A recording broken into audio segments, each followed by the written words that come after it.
வணக்கம். மீண்டும் மணிப்பேச்சில் உங்களை சந்திப்பதில் எனக்கு மிக்க மகிழ்ச்சி. இன்னைக்கு ஞாயிற்றுக்கிழமை சண்டே. அது நான் தேக்கடியில் இருக்கிறேன்.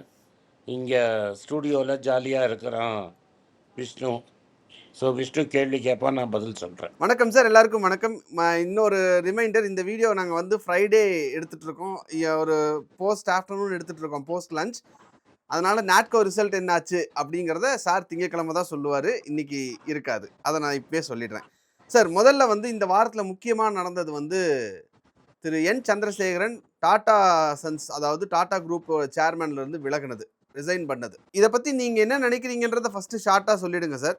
ஏன்னா அவர் வந்ததுக்கப்புறம் பார்த்தா டாடா இன்வெஸ்ட்மெண்ட் கார்பரேஷன் 1000% ஏறி இருக்கு, டைட்டன் கம்பெனி 1000% ஏறி இருக்கு, டாடா கன்சியூமர் 650% ஏறி இருக்கு, இந்தியன் ஹோட்டல்ஸ் 540% ஏறி இருக்கு, டாடா டெலி சர்வீசஸ் 450% ஏறி இருக்கு, டாடா எலக்ஸி 400% ஏறி இருக்கு, Tata power 350%, Tata steel 300%.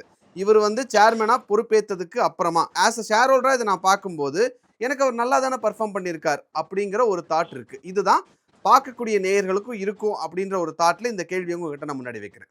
Sir, first of all அவரோட டேர்ம் டாடா குரூப்பில் ஒரு இம்பார்ட்டன்ட் பீரியடில் இருந்தது. டாடா குரூப் ரெண்டு பெரிய சிக்கலில் மாட்டிக்கிச்சு.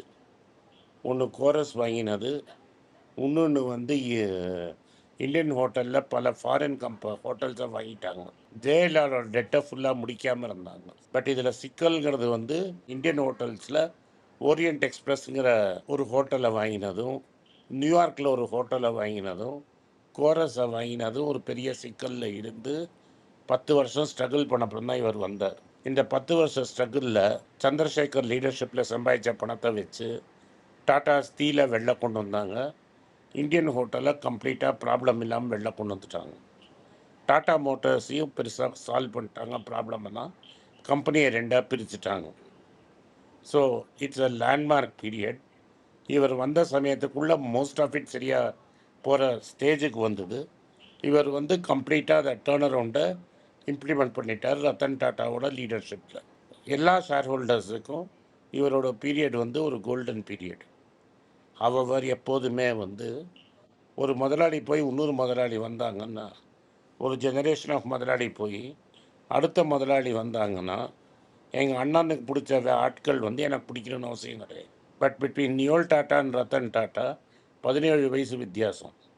ஆல்மோஸ்ட் ஒரு ஃபாதர் அண்ட் சன் ரிலேஷன்ஷிப் தான் அது.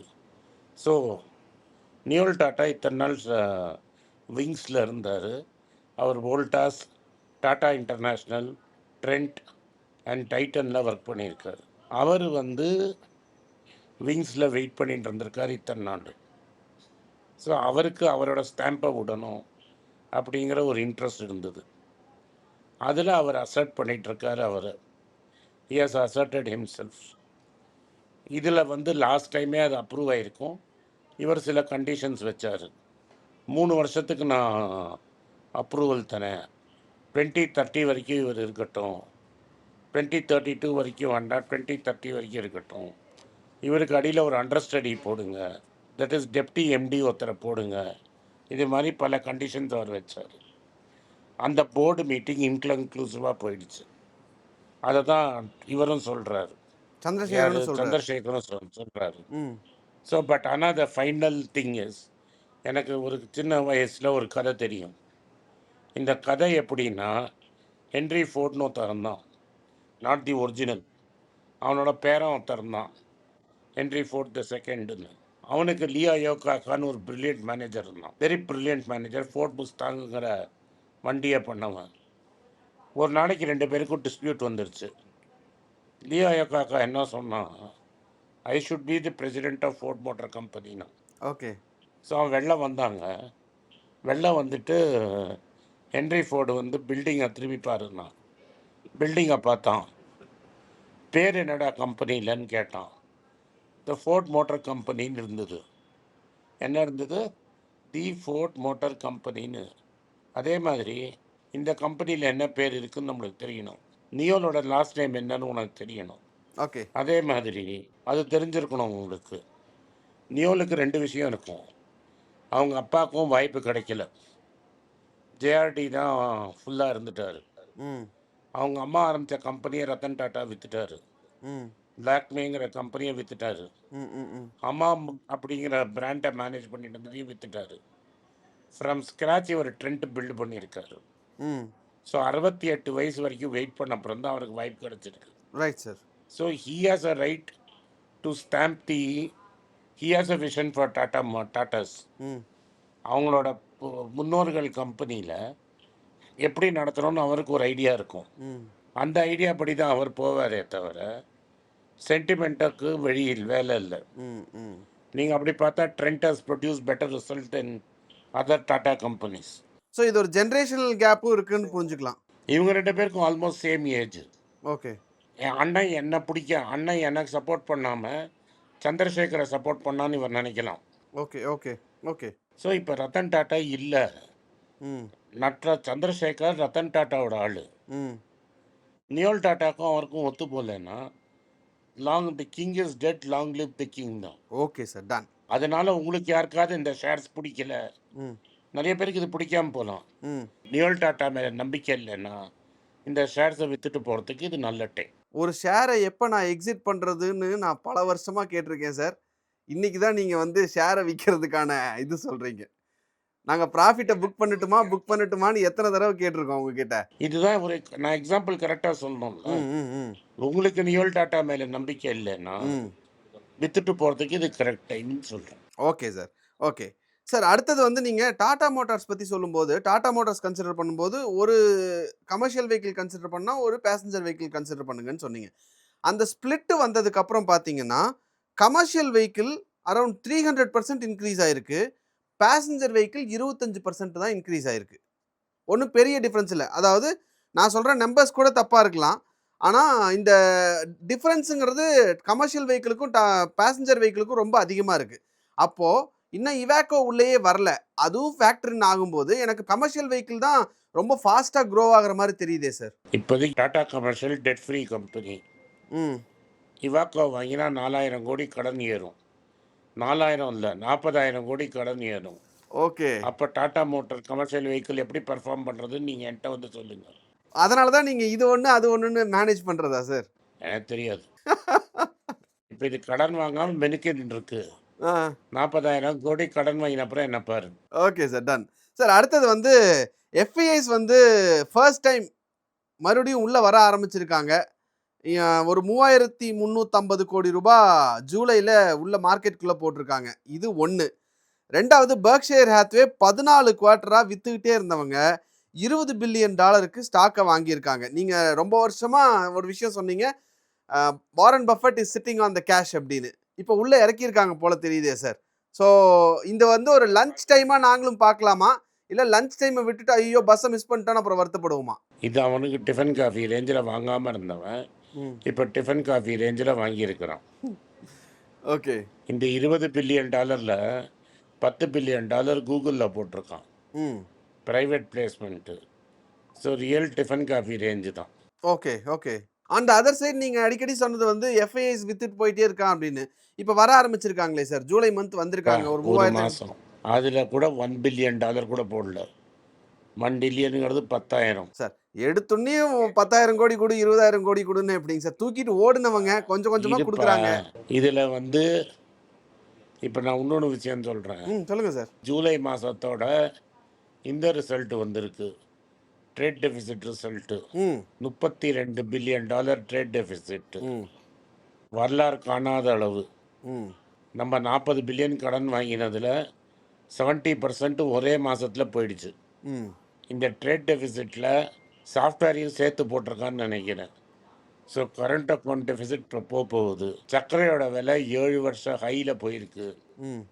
ஸோ இப்போ பண்டிகை வரப்போகுது, பாம் ஆயில் விலை ஏறுது, சர்க்கரை விலை ஏறுது. ஆர்பிஐ கண்ணுக்கு மட்டும் தெரியல. அவங்க தான் இன்ஃப்ளேஷன் ஒன்றும் கட்டுக்குள்ளே இருக்குன்னு தானே சார் சொல்லியிருக்காங்க. இல்லை, சர்க்கரை விலை ஏறிடுச்சுன்னு நான் பார்த்தேன். பல்ராம்பூர் சின்னி எல்லாம் ஒரு வழியாக ஏறி இருக்கு. இன்ஃப்ளேஷன் பேஸ்கெட்டில் சர்க்கரை இல்லைன்னு நினைக்கிறேன் சார். இல்லை, பாம் ஆயில், சன்ஃப்ளவர் ஆயில்லாம் சார் நாங்கள் வந்து டிவிடி, டேப் ரெக்கார்டர் அந்த மாதிரி தான் யூஸ் பண்ணுறோம் சார். சரி, அடுத்த கேள்வி. Okay sir. சார், இப்போ இந்த ஹெச்டிஎஃப்சி பேங்க் வந்து 2 இயர் லோ. ஸோ இது பார்த்தா இன்னுமே விழுந்துகிட்டே இருக்கிற மாதிரி தான் ஒரு சுச்சுவேஷன் இருக்கு. இதுலயாவது லஞ்ச் டைம் வருமா? இன்னும் விழட்டோம்ப்பா. சார் நீங்க சொல்லுங்க சார். ஒரு ஷேர் எவ்வளவு விழுந்தா கன்சிடர் பண்ணலாம் சார்?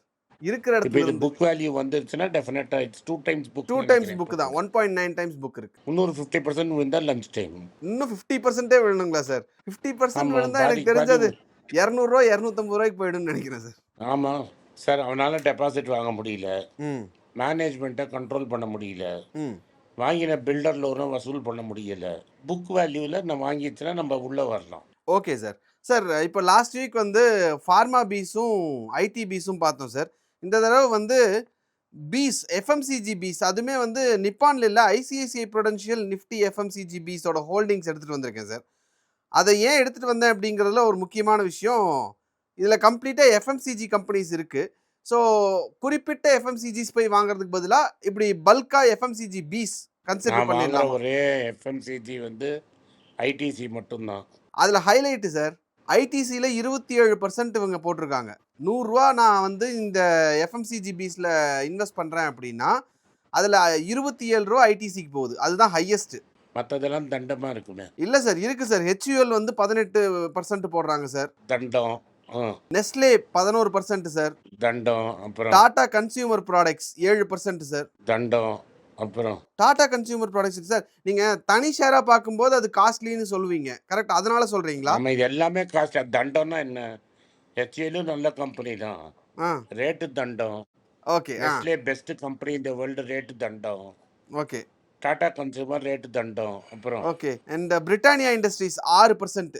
Britannia very costly. அப்புறம் வருண் பெவரேஜஸ் நான் கொடுக்குற ரூ. 100 அதாவது நான் இன்வெஸ்ட் பண்ணேன்னா ரூ. 100 ரூபா வந்து வருண் பெவரேஜஸில் போடுறாங்க. அதுவும் ரொம்ப காஸ்ட்லி. மேரிகோ 4.5% சார். அதுவும் காஸ்ட்லி. அப்புறம் யுனைடெட் ஸ்பிரிட்ஸ் 4.5%. தண்ணி அடிக்கிற கம்பெனிக்கு எஃப்எம்சிஜியில் என்ன வேலை? எஃப்எம்சிஜி அதுதான் அடுத்து அதையும் கேட்கணும் சார் உங்ககிட்ட. அதில் ஒரு வேளை அந்த வாட்டர் பாட்டில் எல்லாம் சேல் பண்ணுறாங்கன்றதுனால இப்படி வருதோ? தெரிலப்பா, அது நீங்கள் போய் நிறைய தான் கேட்கணும். Okay sir. இல்லை எனக்கு அந்த சந்தேகம் இருந்ததுங்க சார், அதனால உங்ககிட்ட கேட்டலான்னு யோசித்தேன். Godrej consumer products sir 4.5%. அதுவும் தண்டம். சுதீர் சீதாபதி அவர் எம்டிஎன் சிஇஓ இருந்தார், ரிசைன் பண்ணால் அடுத்த ஆளை போட்டு வீட்டுக்கு போன்ட்டாங்களே. Again performance problem. ம் நிஷோபா காட்ரேஜ்னு ஒரு லேடி இருக்காங்க, ஆ அவங்க தான் சேர்மன்னு. ம் அடுத்த சேர்மன் ஃபிரோசா காட்ரேஜ்னு வரப்போகிறான். ம் சேர்மன் வரத்துக்கு முன்னாடியே கல்தா கொடுத்துட்டாங்க. Okay okay sir. சார் அடுத்தது இதில் போட்டிருக்கிறது வந்து ராடிகோ கைத்தான். அதுவும் தண்ணி அடிக்கிற கம்பெனி. ஆமாம் சார், அதையும் இதில் வாங்கியிருக்காங்க. இதில் இருக்குது ராடிகோ கைத்தான். ஸோ விட்டுருங்க. அதை தான் இப்போ தெரியுதா ஏன் ஆக்டிவ் ஃபண்டு வேண்டான்னு. ஓகே. எஃப்எம்சிஜி பீஸ்க்குள்ளே இதெல்லாம் இருக்குது. யுனைடெட் ஸ்பிரிட்ஸும் இருக்குது, ராடிகோ கைத்தானும் இருக்குது. இதெல்லாம் உடம்புக்கு ரொம்ப நல்லது. அது மெயின் டிஷ்ஷு, மற்றதெல்லாம் சைட் டிஷ் சார். சரி. Okay sir, thank you sir. So நிறைய கேள்விகளுக்கு பதில் சொன்னீங்க, ரொம்ப நன்றி சார். இந்த வீடியோ உங்களுக்கு பிடிச்சிருந்தா இந்த வீடியோ லைக் பண்ணுங்கள், எங்கள் சேனலை சப்ஸ்கிரைப் பண்ணுங்கள், பெல் நோட்டிஃபிகேஷன் தட்டுங்க. இந்த வீடியோவை முடிஞ்சால் உங்கள் சொந்தக்காரங்களுக்கும் ஃப்ரெண்ட்ஸுக்கும் அனுப்புங்க, அவங்கள பார்க்க சொல்லுங்கள்.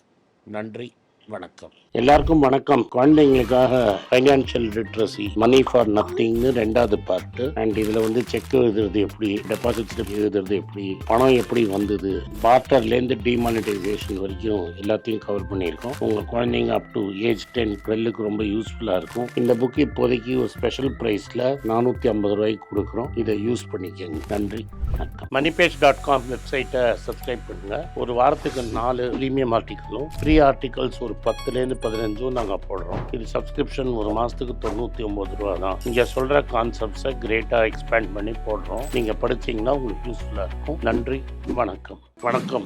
குழந்தைங்களுக்காக ஒரு புஸ்தகம் லான்ச் பண்ணோம், அது ரொம்ப சக்ஸஸ்ஃபுல்லாக இருக்குது. யாருக்கெல்லாம் அந்த புஸ்தகம் போகணுமோ எங்கள் டீமுக்கு கான்டாக்ட் பண்ணுங்கள். கீழே இருக்கிற நம்பர்லேயும் வெப்சைட்லேயும் கான்டாக்ட் பண்ணிங்கன்னா உங்களுக்கு அந்த புஸ்தகத்தை நீங்கள் வாங்கிக்கலாம். மற்ற எங்கள் புஸ்தகமும் அவைலபிள் எங்கள் வெப்சைட் மூலமாகவும் வாங்கலாம். கீழே இருக்கிற வாட்ஸ்அப் நம்பர்லேயும் மெசேஜ் அனுப்பலாம். நன்றி, வணக்கம். எல்லாருக்கும் வணக்கம். எல்லாருக்கும் ஒரு இம்பார்ட்டன்ட் அறிவிப்பு. நான் யார்ட்டையுமே பணம் வாங்குறது கிடையாது. நான் யாரையும் டைரெக்டாக கன்சல்ட் பண்ணுறது கிடையாது. என் பேரை சொல்லி நிறைய ஸ்கேம் நடக்குது. டெலிகிராம் குரூப், வாட்ஸ்அப் குரூப்னு. எனக்கு இருக்கிற வாட்ஸ்அப் குரூப்லாம் சும்மா இன்ஃபர்மேஷனுக்கு மட்டும்தான். நான் செபி ரிஜிஸ்டர்ட் அட்வைசர் கிடையாது. நான் சேனல் நடத்துறது எஜுகேஷன் பர்பஸ். அதில் ப்ரைஸே பேச மாட்டேன். இதை வாங்கு அதை வித்துருன்னு சொல்லவும் மாட்டேன். என் பேரை சொல்லி பண்ணுறாங்கன்னா ஏமாந்துடாதீங்க. நன்றி.